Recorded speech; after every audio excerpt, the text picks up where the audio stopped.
Hello guys, my name is Kiye Mpyatona and I am a student from the University of Pretoria studying the bachelor's degree in education in the foundation phase. Okay, so today basically I am going to tell you the difference between the behaviorist theory, also known as the bottom-up approach, and the psycholinguistic theory, also known as the top-down approach. So I am going to start with the behaviorist theory. The behaviorist approach believes that appropriate behavior can be taught through constant repetition of a task combined with feedback from the facilitator.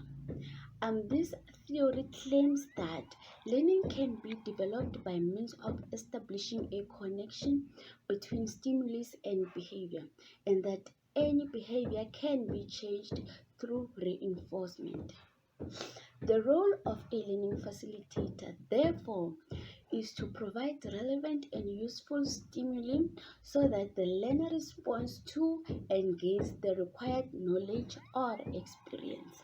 Now, how would you use this theory when teaching reading in the foundation phase classroom? According to this approach, children learn language by repeating words on the workbook pages or sentence given by the teacher.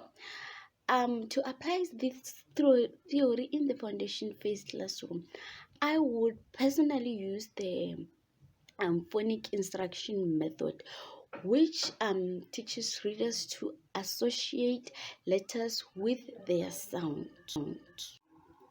Now coming to the psycholinguistic theory, also known as the top-down approach. This theory believes that the learner's interests are explored and their own ideas are used as teaching materials. So the key element of this approach is the personal and intimate contact between the learner and the counselor. Now, the counselor instructor plays the role of confidant and brings the conversation to the center of the learner's interest. The instructor adapts himself or herself to the learner. The top-down reading means that you are taking the prior knowledge into account when encountering a new text, so that a learner's active schema related to a particular topic or theme helps them incorporate what they learned from their reading. Now, in the foundation phase classroom, it is very important to incorporate both visual activities for learners who can benefit from using images or graphic organizers as they read, and as well as tactile activities for learners who like to work with their hands and bodies. Now, let's talk about a balanced approach and the importance of implementing it to teaching reading.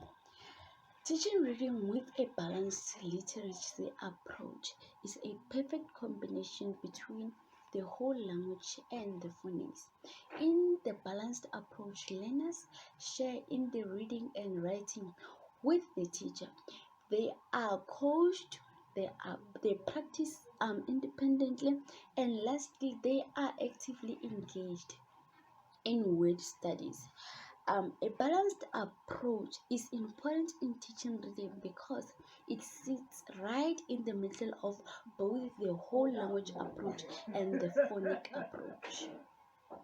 This approach allows the teacher to provide whole language learning opportunities through interactive read aloud, shared reading, interactive writing, and shared writing, while it also provides explicit phonic instruction during both word study and guided reading time. It is important to implement a balanced approach when teaching reading because learners are exposed to both approaches within one approach, and it also allows the teacher to meet learners where they are. Thank you.